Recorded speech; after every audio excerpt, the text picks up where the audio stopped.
make the strings louder.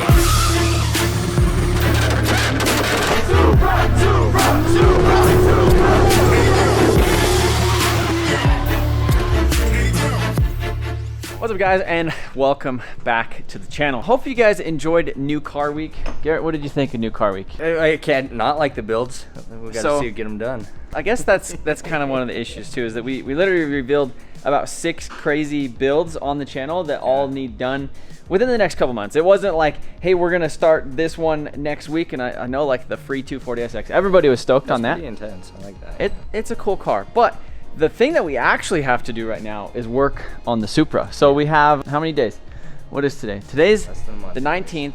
We have less than 20 days that we have to have this thing in Las Vegas at a track competing against supercars. As of right now, this thing previously made 600 horsepower on a Mustang dyno. Now it needs to basically make 800 horsepower on a, what is it, a Dynacom? I don't even know what it is. It's a mainline hub dyno. So this thing needs to, we need to pump up the power, and we also have to put down that power because we are competing against supercars on that Amazon show called Banging Gears. The episode is actually supposed to air in July. So a couple of the things that we need to do with it is, initially we were going to switch up the turbo setup. This turbo is more than capable of making 800 horsepower. It's done it multiple times on other platforms and other JZs and videos that I watched. One of the things that I would like to do is actually get the traction control. That's kind of a big thing. Yeah, and nice. In order to do the traction control, you need a good drive-by-wire throttle. Technically, this is a Toyota drive-by-wire throttle. What we're gonna do is actually switch over to a different, this is a Bosch drive-by-wire throttle. Kind of like what you see on the 7.3. This is a throttle body off of a Porsche. Yeah. Like 911 Turbo S. It's just kind of industry standard now, is everything is pretty much drive-by-wire.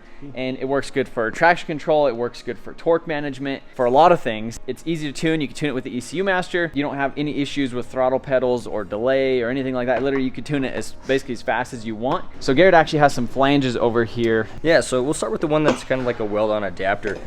Again, designed some stuff up, went to Send Cut Send, and they laser cut the flange that we have on here, and I took it back to my place and then finished out the CNC work to refine it. There's kind of a little trick I used to kind of get away from the laser cut finish and make it really look nice, and then we cut an O-ring receiver groove in there so it seals up like the factory would. Nice thing about this one is it locates on factory holes and then can be prepped and welded the whole way around, and then that's ready to bolt the throttle straight to this one. So this is option A, and then we have an option B, which I think is kind of going to be the better of the two, and it's going to be a little bit similar to what we did with the 7.3. So we're 7.3 in the Mustang over there. Yes. Same idea, same story. Send cut send, some flanges, O-ring receivers, and we're going to put an elbow in it about like that on this other manifold. So that kind of moves our throttle body away from the manifold. It also gives us the option to kind of clock the throttle body in a way that's a little bit more attractive too. And maybe something like that where the motor's kind of out of sight. So that should get us at least to be able to control, a little bit more control with that Bosch throttle body. And it also is gonna allow us to move some of that intercooler piping. So with clocking that thing over here, we're actually talking about moving the intercooler pipe, possibly going through this instead of going straight down. Because this car is going to be on the road course, I currently do not have a front sway bar on this, partly due to, you know, when I made this intercooler pipe, I didn't have the sway bar in there.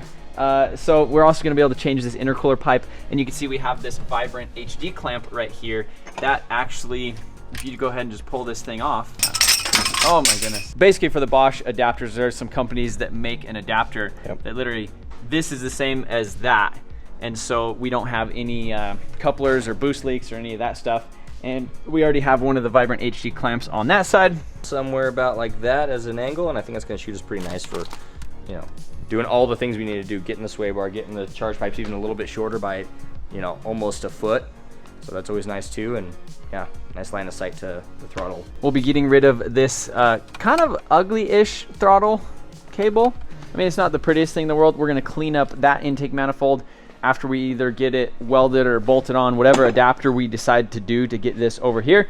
We're gonna clean up a lot of this. Obviously, we don't need the bolts for the stock map sensor. We don't need any of this like idle things or, you know, the PCV valve. So we're kind of gonna shave this and make this a nicer looking intake manifold. We could have switched over to like this aftermarket, like huge 90 millimeter throttle body, all that other stuff. You really don't gain anything, any horsepower wise, until you're up like 7,500, 8,000 RPMs. And especially with this thing, we need some response, we need torque, we need all of that. And so stock intake manifold is pretty much the way to go. Yeah, a little bit longer runners. I mean, it's not, you know, the end of the world, but that manifold has 3-inch runners. This is 3 times that, so that little bit of low end torque would be really nice to have. Moving over to the wiring specialties harness, this thing is already set up for the Bosch drive-by-wire. We have to put an electronic pedal in the car, which is already set up with that. And then one of the things when I first did my Supra build, wiring specialties did not have the plug-and-play chassis harness. So essentially, I got like the universal kit and then wired it into this car. So like the engine is like standalone, and then I just pinned a couple things into the chassis, like the tachometer and the speedometer and like all that other stuff. This thing will literally plug into the Supra, use its OEM fuse box, like the AC and all that stuff will then now work more, because right now I have like a switch for the AC. If we do that, everything will just work kind of like factory. It also has, you know, dual fuel pumps, dual electric fans, flex fuel, boost control, all of that other stuff. Garrett is pulling out this harness right here and taking that thing out, swapping over to some different coil packs, swapping the intake manifold. We're just getting rid of a lot of things. Yeah. And then also another thing is I have a set of cams that we're gonna put in here, and that is gonna give us a little bit more of a top end power band. Because when this thing was on the dyno, it was kind of falling off at the top. And that's really where, you know, the turbo will be able to stay alive because it's flowing enough through there. Lots of things, but that is, I guess, the plan. So all there is to do is to finish taking things apart, welding things up, making them look pretty, put the harness in it, and see if we get traction control dialed in and make 800 horsepower and go whoop on some supercars.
Garrett, what have you been doing?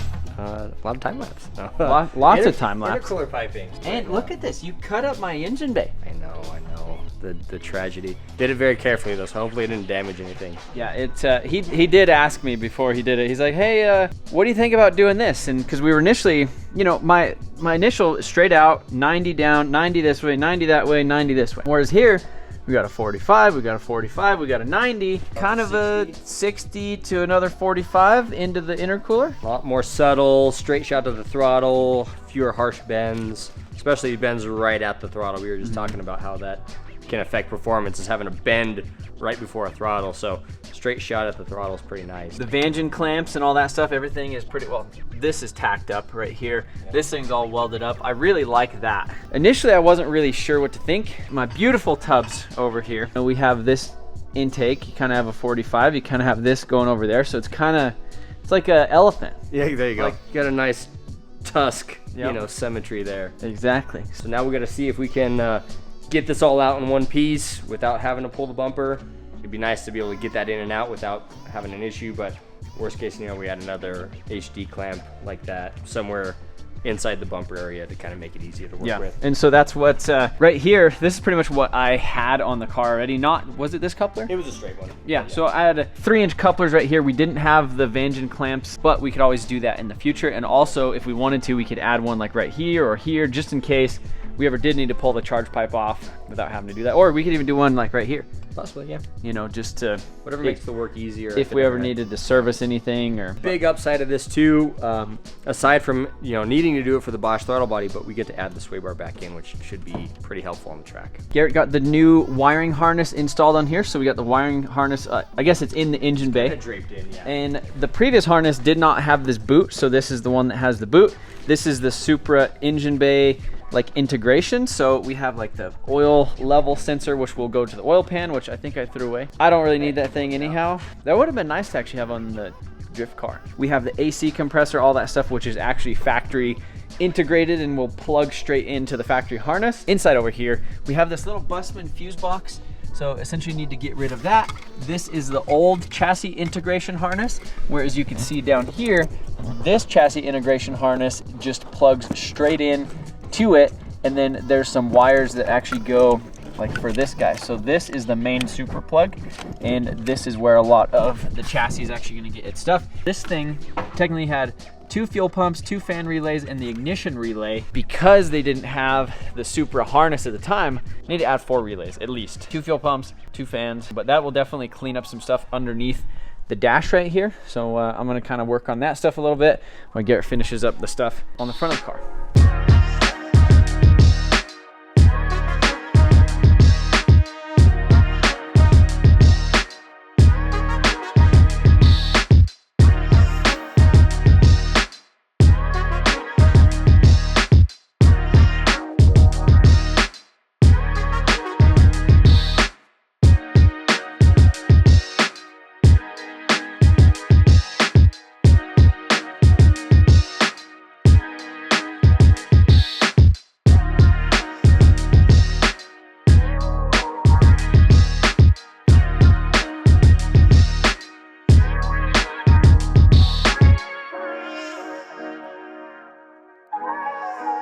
Garrett's also been making some pretty good progress over here on this intake manifold as far as shaving it all down, taking away all them ugly like little nubs and things around it, and then we're gonna go ahead and weld a lot of the fittings and a lot of things that we don't need anymore. So we're basically keeping this one, and this one, but then we're gonna weld up the holes and then basically get this thing all nice. We'll probably paint it gloss black, pretty much like the stock one, but there's no reason to have everything on this intake manifold, especially with the drive-by-wire.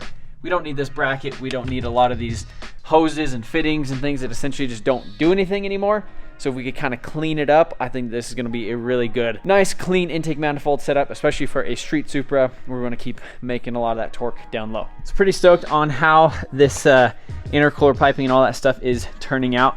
Got it fully welded all the way around. So basically one coupler and one thing. We were trying to decide on the blow-off valve placement, but if we put the blow-off valve up here, we actually can't get it back through this unless we put one of these clamps right here. So that might be an option. We also have to do the intake air temp sensor right here as well. I went ahead and did a quick test fit of the rear wheels, which this is a Koenig 18 by 11 in the rear with a 275. So I went ahead and put it on the front. You can see it pokes out a little bit, probably. Honestly, a lot of that is just tire, but probably about a 1/2 inch of the wheel, about 3/4 of an inch with the tire. So this is actually a 285/35/18. These are the tires that I ran a 10.9 on at the track with. So this thing needs to run closer to a 10.0 versus an 11.0, and also be able to make it around this road course on the same tires for the Amazon show Banging Gears, which is coming up very, very shortly. So that's why I was kind of testing this out on the front. So yeah, that's gonna be it for this video. Hopefully in the next video, we're gonna have this thing started up and running and testing traction control. Until then, see you guys later.